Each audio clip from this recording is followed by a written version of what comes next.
Pleased now to say that joining me is political commentator and our former political editor indeed, Jim Hancock. Thank you for joining us today.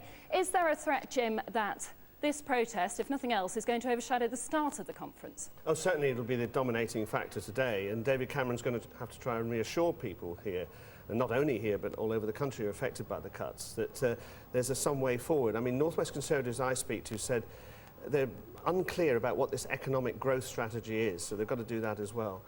But overall, it reminds me a bit of 1980. Margaret Thatcher had started to make cuts and was expected to do a U-turn. She said, the lady's not for turning. People said, wow, that's bad politics. But she had a lot of time in office because it was seen as firm government. And finally, he's got to distance himself a bit from the Lib Dems. A lot of grassroots Tories here think it's been a bit too much of a love-in, so we can expect some rude things said about them this week. And obviously we'll hear more on economics with George Osborne later in the programme, but there's been a couple of sort of populist policies announced in the last week, hasn't there? Yes.